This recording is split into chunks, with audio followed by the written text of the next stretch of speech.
یہ جو دعا ہے، اس دعا کا طریقہ یہ ہے، مغرب کی نماز جب آپ پڑھ لیں گے، اور یہ سن لیں اس سال یہ جمعرات کی جو رات ہے یہ شب برات ہے، 17 جو مارچ آ رہی ہے، 17 مارچ یعنی جمعرات کی جو رات ہوگی یہ شب برات ہوگی، اگلے دن جمعہ ہوگا، تو جمعرات جمعے کے درمیان کی جو رات ہے جس کو شب جمعہ کہتے ہیں، یہ شب برات آ رہی ہے۔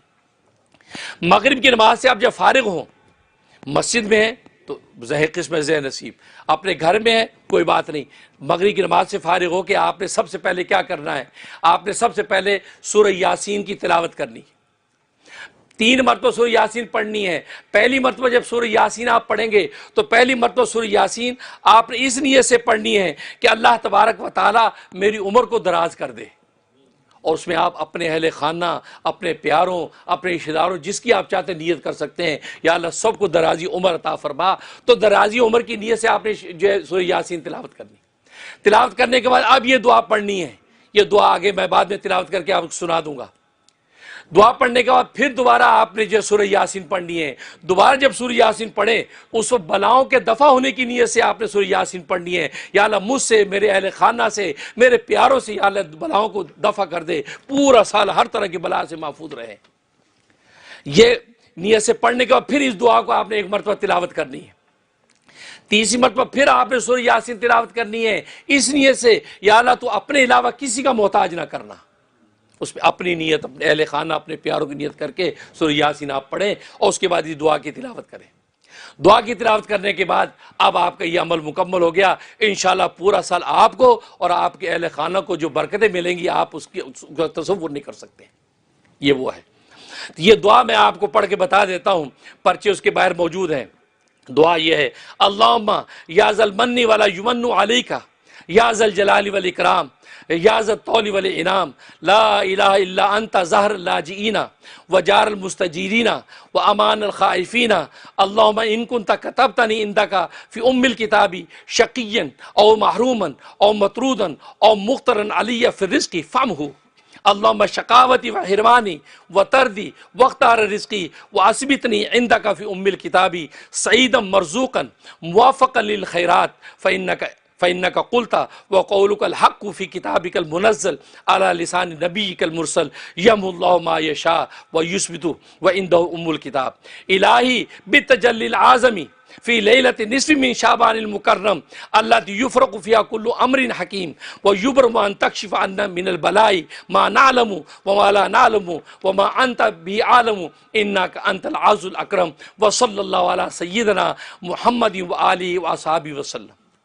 یہ وہ دعا ہے۔ ترجمہ، اے اللہ، اے احسان فرمانے والے، تجھ پر احسان نہیں کیا جاتا، اے عزت و بزرگی والے، اے قدرت انعام والے، تیرے سوا کوئی معبود نہیں، تو پناہ لینے والوں اور امان طلب کرنے والوں اور ڈرے ہوں کی پناہ ہے۔ اے اللہ، اگر تو نے اپنی کتاب تقدیر میں میرا بدبخت ہونا یا نامراد ہونا یا مردود ہونا یا میرے رزق کا تنگ ہونا لکھا ہے تو اے اللہ اپنے فضل سے میری بدبختی، میری محرومی، میری نامرادی، میرے رزق کی تنگی کے فیصلے کو مٹا دے،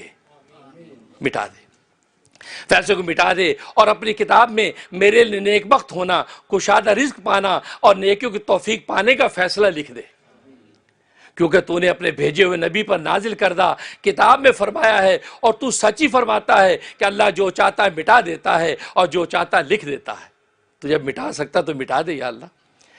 اور اسی کے پاس کتاب تقدیر ہے۔ اے اللہ، تو سے اس تجلی اعظم کے واسطے سے سوال کر تو جو تجلی اترتی ہے اس رات پہ، جو شعبان کی 15ویں رات میں جس میں ہر حکمت والے معاملے کا فیصلہ کیا جاتا ہے، وہ تجلی نازل ہوتی ہے، اس کے واسطے سے میں تجھ سے ہم سے ہر مصیبت کو دور کر دے، جو ہم جانتے ہیں اور جو ہم نہیں جانتے ہیں، اور جس کو تو زیادہ جانتا ہے، بے شک تو عزت بزرگی والا ہے۔ اور درود و سلام ہو ہمارے آقا محمد مصطفیٰ صلی اللہ علیہ وسلم پر، اور آپ صلی اللہ علیہ وسلم کے آل اولاد پر اور آپ کے اصحاب پر۔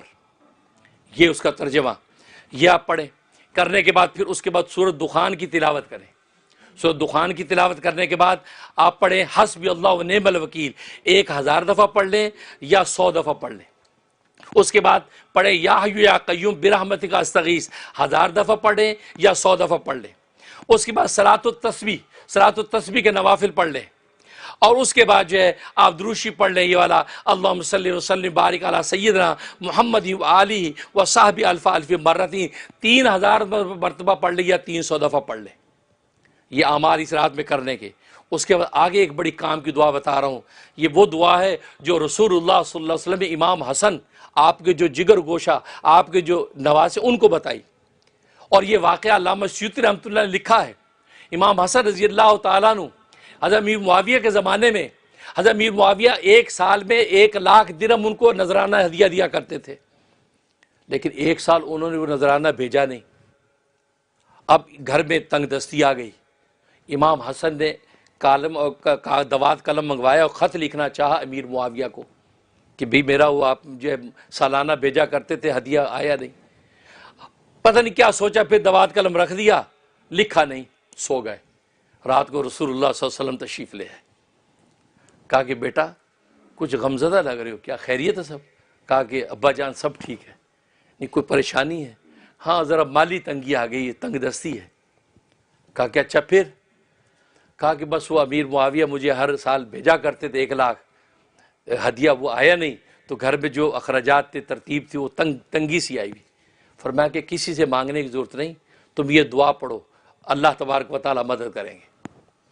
وہ دعا آپ کو میں بتا رہا ہوں، یہ دعا امام حسن فرماتے ہیں میں یہ دعا پڑھنا شروع کی، ابھی 1 ہفتہ نہیں گزرا تھا، امیر معاویہ رضی اللہ تعالیٰ عنہ نے 5,00,000 کا ہدیہ بھیج دیا، 5,00,000 درہم کا ہدیہ آ گیا۔ اس رات میں نے وصول کیا، خوش ہوا، جب سویا رسول اللہ صلی اللہ علیہ وسلم خواب میں آ گئے۔ فرمایا کہ بیٹا کیا حال ہے؟ ابا جان بالکل خیریت ہے، سب ٹھیک ہے۔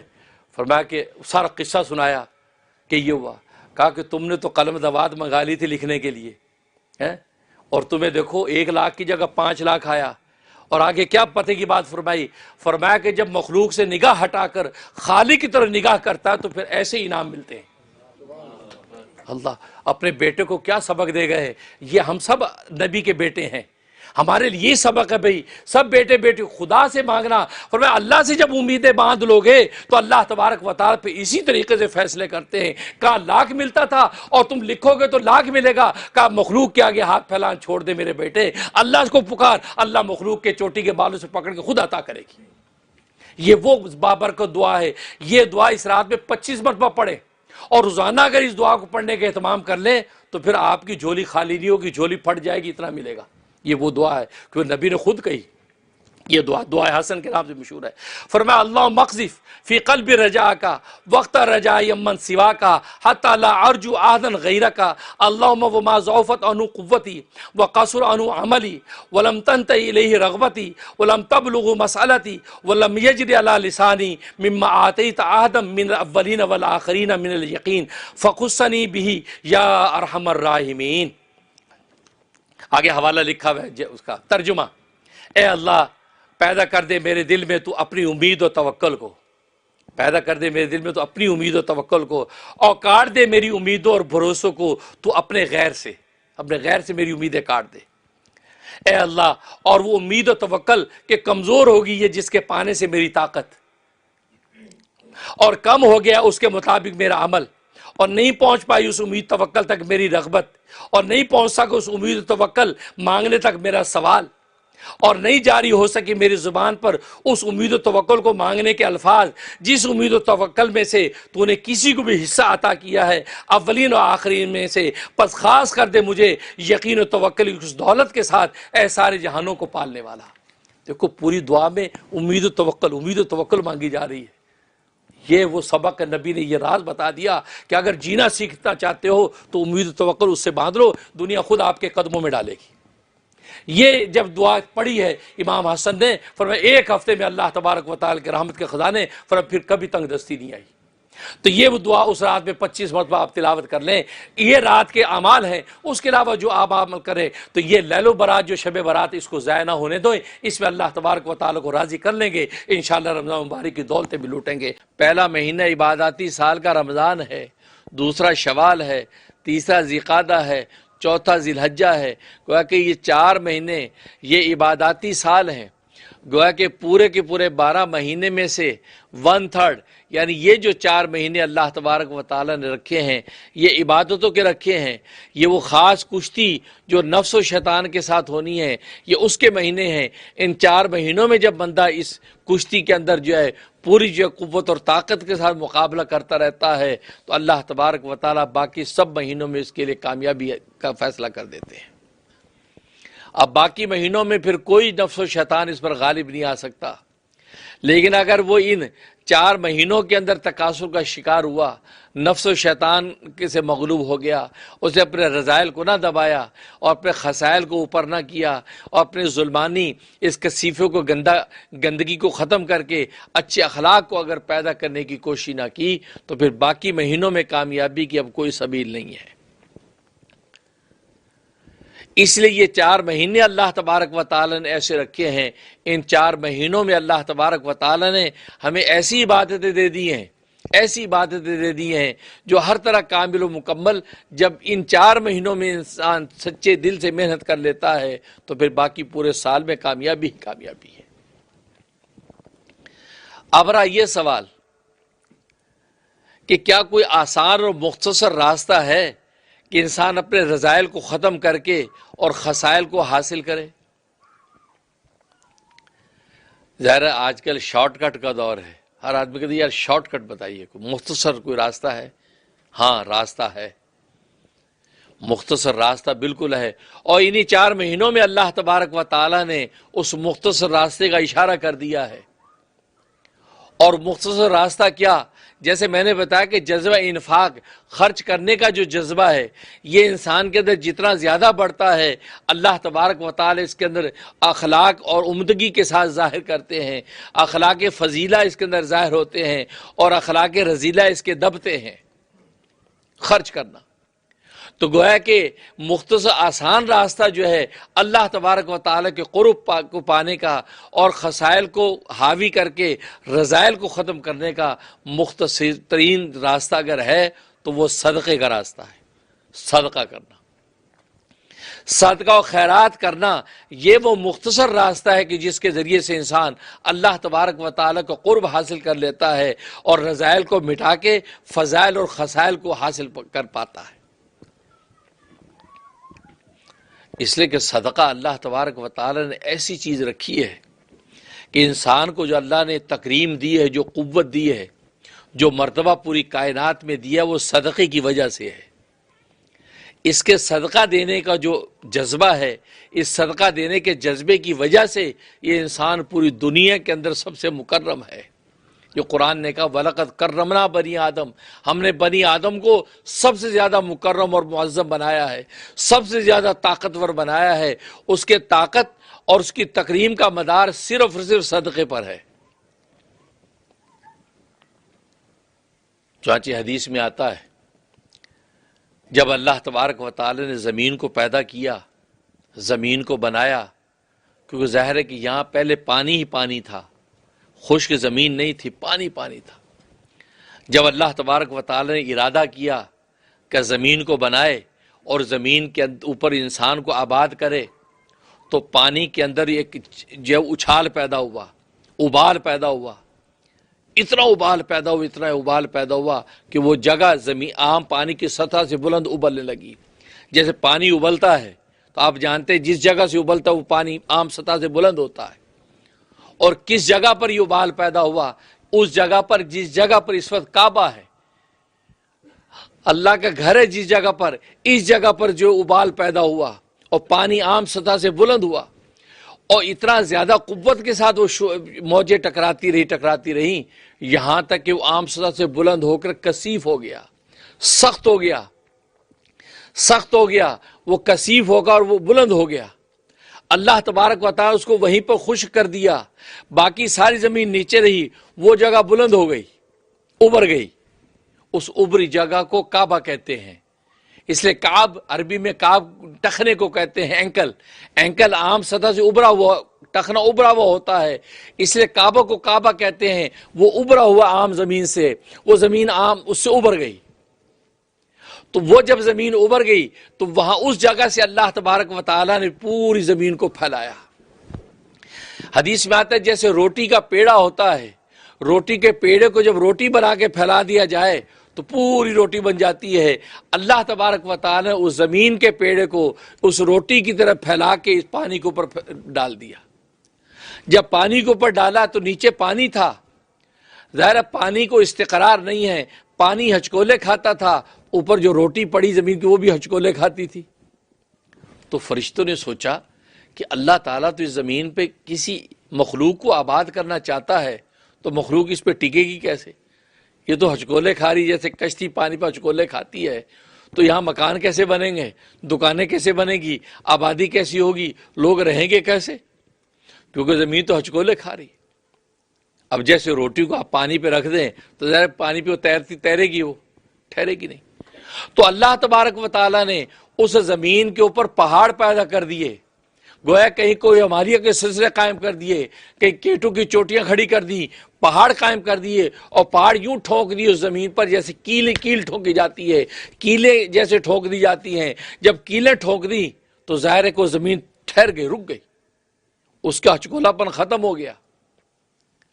جب ہچکولا پن ختم ہوا تو فرشتے حیران ہو گئے کہ پہاڑوں میں کتنی بڑی طاقت ہے، کیسے طاقتور ہے یہ پہاڑ کہ انہوں نے زمین کا ہچکولا پن ختم کر دیا، اور جیسے پہاڑ اس کو میخوں کی طرح اللہ تبارک و تعالی ٹھوکا، جیسے قرآن والجبال ارساہا کہ کیلوں کی طرح ٹھوک دیا۔ تو اس پہاڑوں کی طاقت پر فرشتے حیران ہو کر دیکھ رہے، تو اللہ سے سوال کرتے ہیں، اے رب ذوالجلال، کیا پہاڑوں سے بھی طاقتور تیری کوئی مخلوق ہے؟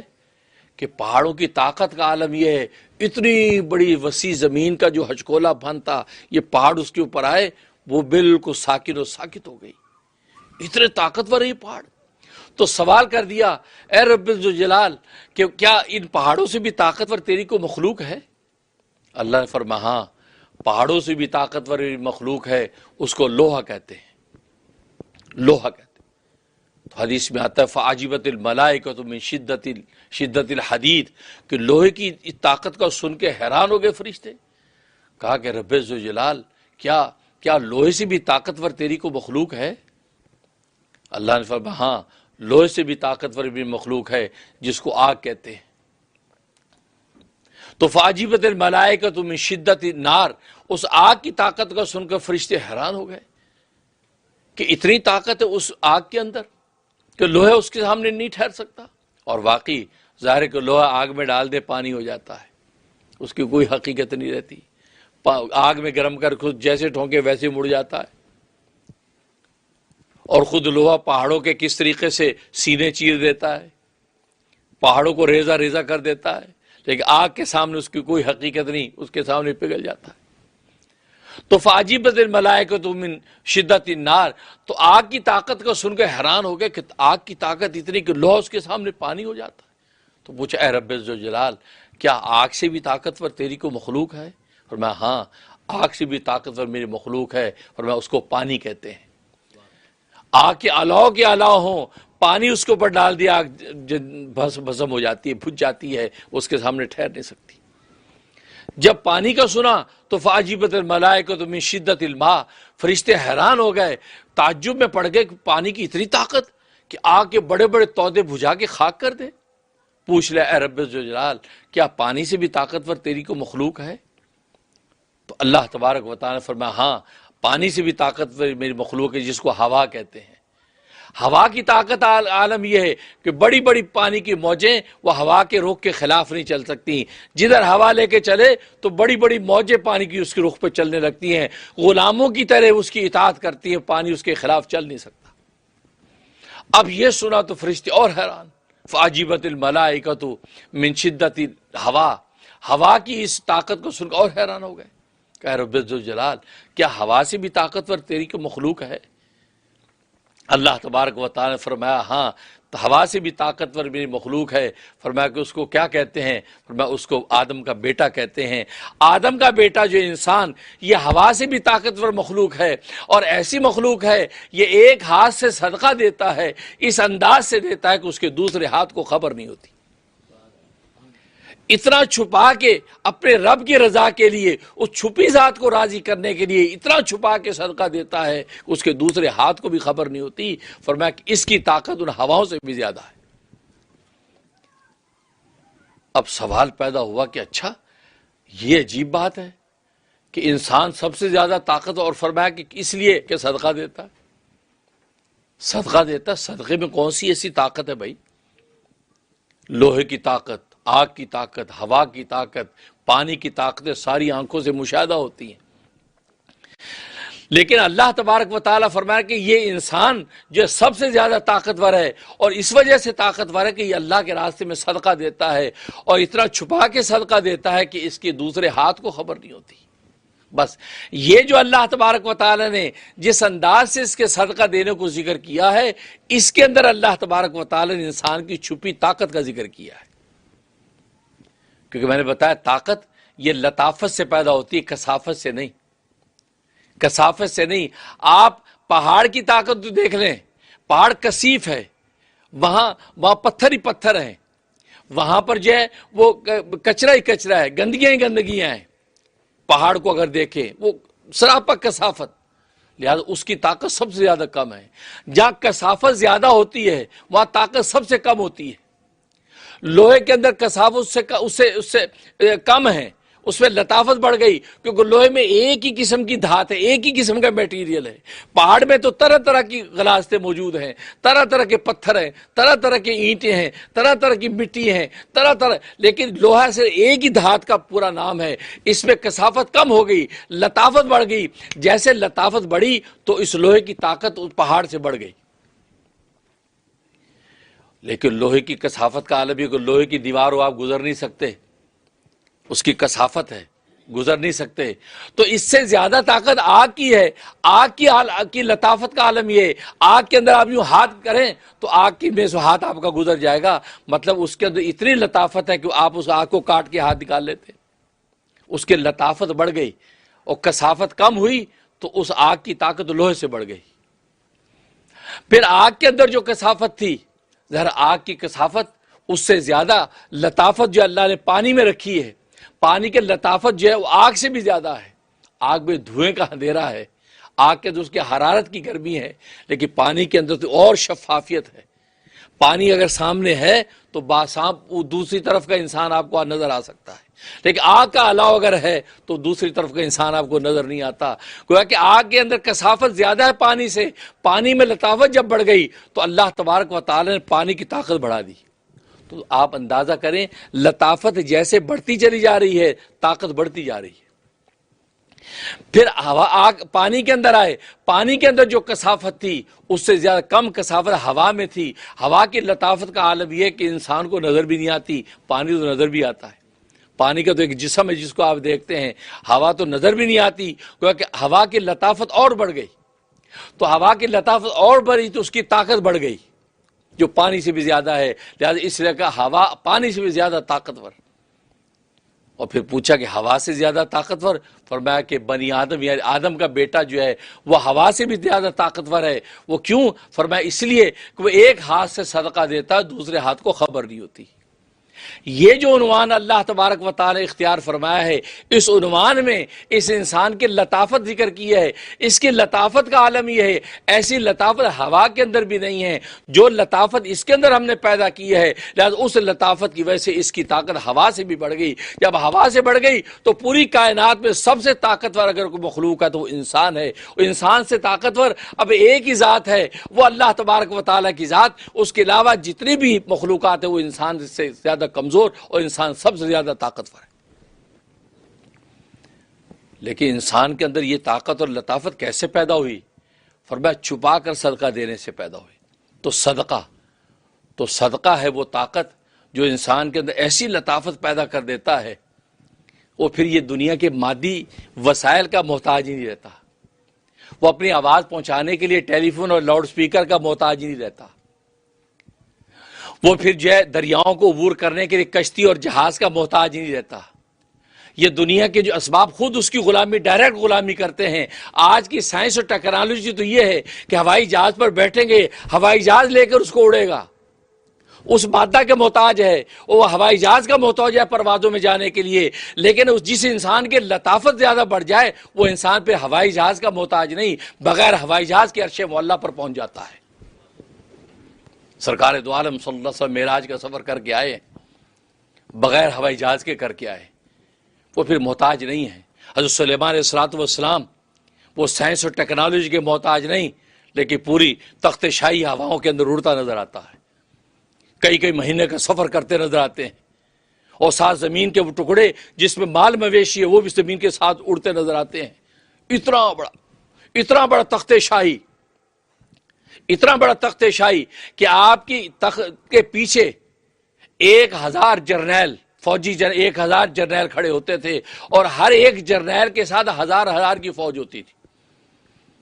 وہ تخت شاہی ایسا نہیں ایک چھوٹی کرسی اڑی جا رہی ہے، نہیں، اتنا بڑا تخت، 1000 جرنیل، اور ہر جرنیل کی فوجی 1000۔ اب اندازہ لگا لی کتنی بڑی فوج وہ تخت شاہی کے ساتھ کھڑی، اور پھر 3-4 میل کا پورا ٹکڑا زمین کا جس پہ گائے ہیں، بھینسیں ہیں، بکریاں ہیں، بھیڑے ہیں، تاکہ جہاں اتریں گے وہاں ذبح کر کے پھر کا کھانا پکے گا، وہ زمین کا 3-4 میل کا ٹکڑا زمین کا وہ ساتھ اڑتا تھا، ساتھ اڑتا۔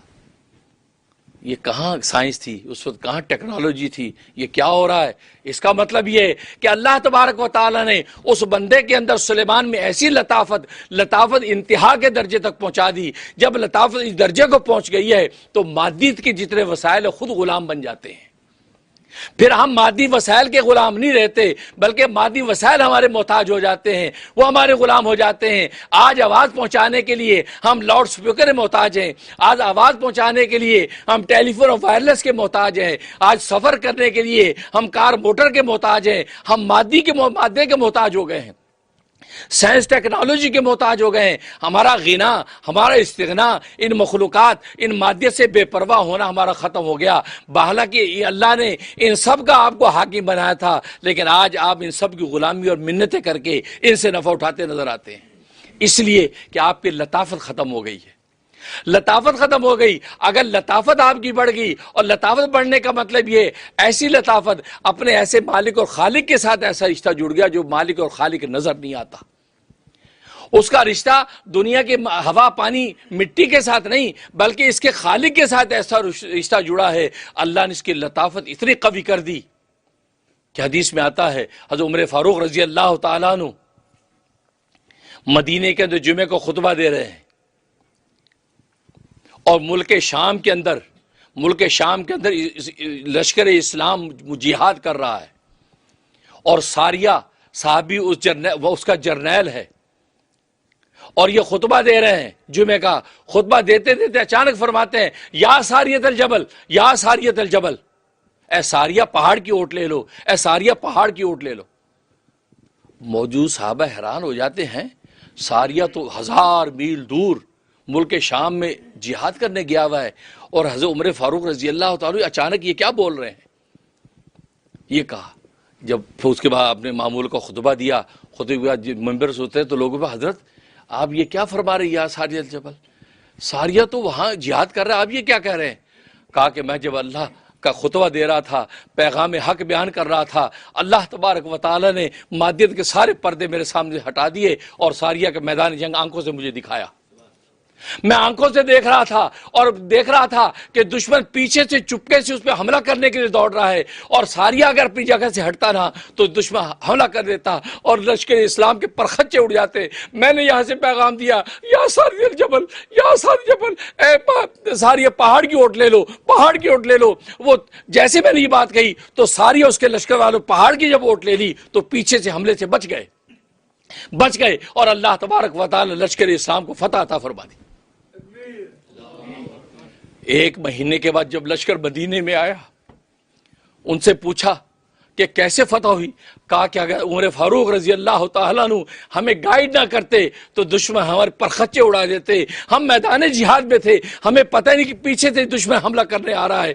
ہمیں وہاں سے عمر کی آواز یوں آئی یا ساریہ الجبل، اے ساریہ پہاڑ کی اوٹ لے لو، تو ہر مجاہد کہتا ہمیں ایسی آواز آ رہی جیسے عمر مجھے کہہ رہے ہیں۔ ہم نے فوراً پہاڑ کی جب اوٹ لی ہے، اللہ تبارک و تعالی ہمیں فتح میں بدل دیا۔ اب بتائیے یہ کون سا لطیف انسان تھا، وہ مادیت کا محتاج نہیں، یہ مادی پردے سارے ہٹ گئے، مادی پردے میرے اور تمہارے لیے ہیں، اللہ کے لیے نہیں ہیں، سارے پردے ہٹا دیے، میدان کارزار نظر آ رہا ہے، لاؤڈ سپیکر کے محتاج نہیں ہیں، یہاں مدینے سے بولتے ہیں ملک شام کے اندر آواز سنائی دیتی۔ یہ ہے وہ ولایت کا راستہ، یہ وہ ایمان کا راستہ۔ اس مادیت کا محتاج انسان بن کے نہیں چلتا، بلکہ وہ اس مادیت کے پیدا کرنے والے کا محتاج بن کے جب چلتا ہے تو مادہ خود غلامی کرتا ہے۔ یہ عمر فاروق رضی اللہ تعالیٰ عنہ ہیں، دریائے نیل کے اندر خط ڈالتے ہیں۔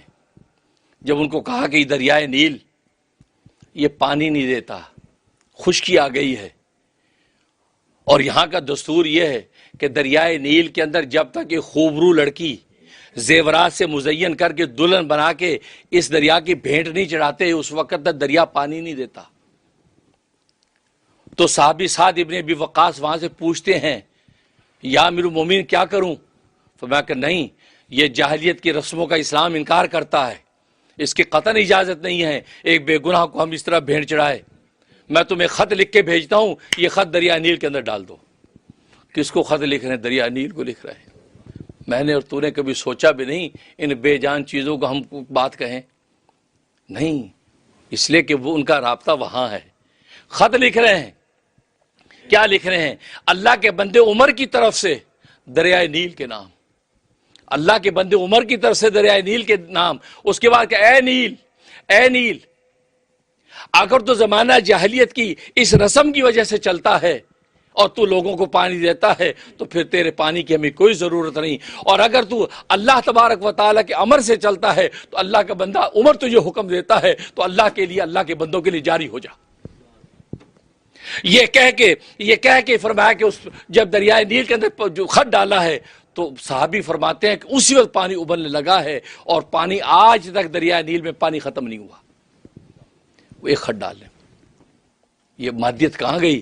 کوئی مادیت کے خزانے نہیں۔ اللہ تبارک و تعالیٰ کے ساتھ تعلق، اپنی روحانیت کو ایسا لطیف کر لیا ہے، تعلق مع اللہ یقین ایسا کامل کر لیا ہے کہ وہ سمجھتے ہیں یہ جو کچھ ہوتا نظر آتا ہے اس میں ہمارے اسباب کا کوئی دخل نہیں، اسباب تو ہمارا تسلی و تسکین کا نام ہے، اصل فیصلے اللہ تبارک و تعالیٰ کی طرف سے ہوتے ہیں۔ خط بھیجا اور کام ہوگا۔ دریائے نیل اتباع کر رہا ہے، اور آج تو ہم سوچتے بھی نہیں، ہم دریائے نیل کو کہیں کہ تو جا پانی دے دے، ہم کہیں یار بے جان یہ کہاں سنتا ہے؟ کیوں؟ اس لیے کہ ہماری نظر اسباب پر ہے، ہم رب الاسباب کی طرف نہیں دیکھتے کہ رب الاسباب کے لیے تو سب جاندار ہیں۔ وہ پتھروں کو حکم دے تو اس میں چشمے جاری ہو جائیں، وہ پہاڑوں کو حکم دے اپنی جگہ چھوڑ دیں۔ لشکر اسلام طارق بن زیاد کا واقعہ آپ جانتے ہیں، میدان جہاد میں جا رہے ہیں، پہاڑ کی جگہ تنگ ہے، اس نے حکم دیا اے پہاڑ اللہ کے لیے، اللہ کا لشکر گزرنا چاہتا ہے، ہمیں جگہ دے دے۔ پہاڑ اپنی جگہ سے ہٹ گئے، درمیان سے لشکر گزر رہا ہے۔ سلمان فارسی فرماتے ہیں جنگ قادسیہ ہے، جنگ قادسیہ ہو رہی ہے، سعد بن ابی وقاص گورنر ہیں، اہل فارس کی طرف ہمارا لشکر جا رہا ہے، درمیان میں دریا دجلہ آ گیا، دریا۔ اب دریا آ گیا، گھوڑے کیسے گزریں گے؟ نہ وہاں بحری جہاز ہیں، نہ وہاں کشتیوں کا انتظام ہے، کیا کریں؟ سعد بن ابی وقاص نے جو عمر فاروق رضی اللہ تعالیٰ سے رابطہ کیا، عمر فاروق رضی اللہ تعالیٰ خلیفۃ المسلمین تھے، انہوں نے کیا فرمایا؟ تم اللہ کا نام لے کر میرا حوالہ دے کر دریا کے اندر کود جاؤ، اللہ کا دریا اللہ کے حکم سے ہٹ نہیں سکتا، تمہیں راستہ دے گا۔ سلمان فارسی فرماتے ہیں انہوں نے حکم حوالہ دیا، ہم لشکر اسلام ہیں، اللہ کے نام کی سربلندی کے لیے ہم دوسری طرف جانا چاہتے ہیں، ہمیں راستہ دے دو، یہ کہا اور بسم اللہ پڑھ کے دریا کے اندر لشکر ڈالا ہے۔ سلمان فارسی فرماتے ہیں سعد بن وقاص کے ساتھ ساتھ میں تھا، فرمایا کہ لشکر یوں چل رہا تھا دریا کے اوپر جیسے خشکی پر چل رہا ہے، پورا لشکر گزر گیا، کسی کو کوئی چیز گم نہیں ہوئی، پورا لشکر باہر ادھر گزر گیا، لیکن ایک شخص کا پیالہ، پانی کا پیالہ دریا میں کہیں گر گیا، اور وہ قریش کا حلیف تھا، وہ سردار رک گیا، کہا کہ بھئی میرا پیالہ جب تک یہ دریا نہیں دے گا میں تو نہیں جاتا۔ کھڑا ہو گیا دریا کے آگے، کہا کہ دریا تو نے میرا پیالہ ہی چھیننا تھا، اتنا بڑا لشکر گزرا، کسی کا تو نے کوئی مال نہیں چھینا، میرا پیالہ تو نے چھین لیا، اے دریا میں اس وقت تک یہاں سے نہیں ہٹوں گا جب تک تو میرا پیالہ نہیں دے گا۔ سلمان فارسی فرماتے ہیں اس نے یہ بات کہی، تھوڑی دیر کے بعد ایک موج آئی، اس موج نے آگے پیالہ اس کے قدموں میں ڈال دیا۔ میرے دوستو یہ ایمان بول رہا ہے، ایمان، بس ایمان بناؤ. یہ مادیت کی کوئی حقیقت نہیں ہے. مادہ یہ ہماری تسلی کی چیز ہے، ہم اپنی تسلی کے لیے کر رہے ہیں، اپنے اطمینان کے اسباب اختیار کر رہے ہیں. اطمینان کے لیے اسباب اختیار کرنے کا حکم ہمیں کرنا ہے، ہم کمزور ہیں. لیکن اصل ایمان و یقین و ایقان یہی ہے کہ جو ہوتا ہے وہاں سے ہوتا ہے. یہ مادیت کی ساری پردے جو اللہ تبارک و تعالیٰ کے حکم کے محتاج ہیں. وہ چھری کو حکم دے وہ چل نہیں سکتی، وہ دریاؤں کو حکم دے وہ ڈبو نہیں سکتے، وہ آگ کو حکم دے وہ جلا نہیں سکتی. واقعات پیغمبروں کے صحابہ کے موجود ہیں. بس یہی تو یہ ایمان کی جو محنت ہے، یہ جو 4 مہینے، رمضان کا مہینہ، اسی طریقے شوال کا مہینہ، ذیقعدہ کا مہینہ، ذی الحجہ کا مہینہ، یہ 4 مہینے یہ اسی لطافت کو بڑھانے کے مہینے ہیں. عبادت و اطاعت کے اندر ایسے لگ جائیں ہماری اندر کی روحانی لطافت بڑھ جائے. اور لطافت جب نقطہ انتہا کو پہنچ جاتی ہے تو پھر مادیت کے اسباب آپ کی غلامی کرتے ہیں، آپ کی غلامی کرتے ہیں، زمینیں سمٹ جاتی ہیں. خود حدیث، صحیح حدیث میں آتا ہے، نبی پاک صلی اللہ علیہ وسلم فرماتے ہیں اللہ کے 40 ایسے نیک بندے دنیا کے اندر آباد ہوتے ہیں کہ ان کو اللہ تبارک و تعالیٰ جو ہے طی الارض کا مقام عطا فرماتے ہیں، یعنی زمین ان کے لیے سمیٹ دیتے ہیں. اگر وہ ہزاروں میل کا سفر کرنا چاہتے ہیں، وہ ایک قدم اٹھا کے ادھر آگے بڑھتے ہیں، اللہ زمین کو ربڑ کی طرح سکیٹ دیتے ہیں، وہ دوسرے ملک میں پہنچ جاتے ہیں. طی الارض اس کو کہتے ہیں زمین سمیٹ دی، جیسے ربڑ کی طرح کھولا ہوا ربڑ، اس ربڑ کو سمیٹ دیں مختصر ہو گیا تو بس وہاں یہاں سے چلے یہاں دوسرے شہر میں داخل ہو گئے. جب وہاں کے احکام پورے کیے واپس ہے زمین سے واپس آ گئے. لیکن عام حالات میں چلنے لگیں تو ہزاروں مہینے لگ جائیں انسان منزل پہ نہ پہنچے. طی الارض فرمایا یہ طی الارض کا مقام اللہ ان کو دیتے ہیں، ان کی برکت سے اللہ بارشیں نازل کرتے ہیں اور ان کی برکت سے اللہ تبارک و تعالی اسلام کو فتح دیتے ہیں. معلوم ہے یہ وہ لطافت ہے. تو گویا کہ ہم عبادت اور تعلق مع اللہ کے ذریعے سے لطافت کو بڑھاتے ہیں. اور جب انسان لطیف کامل ہو جاتا ہے اور اس کے اندر غنا بڑھ جاتا ہے اور مادے کا محتاج نہیں رہتا تو پھر اللہ تبارک و تعالیٰ مادے کو اس کا غلام بنا دیتے ہیں. تو اس کے اشارے پر مادہ کام کرتا ہے. ہوائیں فضائیں اس کے اشارے پہ چلتی ہیں، آگ مٹی اس کے اشارے پہ چلتی ہے. جیسے واقعات میں بتا رہا ہوں کہ یہ سارے واقعات وہ ہیں کہ وہاں سائنس اور ٹیکنالوجی نہیں ہے، لیکن عمر فاروق رضی اللہ تعالیٰ کی آواز کہاں ہزاروں میل دور پہنچ رہی ہے. دریائے نیل غلامی کر رہا ہے. حضرت موسیٰ علیہ السلام دریا میں قدم رکھتے ہیں، نتیجہ یہ کہ دریا راستے دے رہا ہے. سلیمان کا تخت ہواؤں کے اندر اڑتا نظر آتا ہے. یہ کیا ہے؟ یہ وہی ہے کہ جب مادیت کے محتاج نہ ہو کر اللہ تبارک و تعالیٰ کا جب احتیاج کامل انسان اختیار کر لیتا ہے تو اللہ تبارک و تعالیٰ ان چیزوں کو آپ کا غلام بنا دیتے.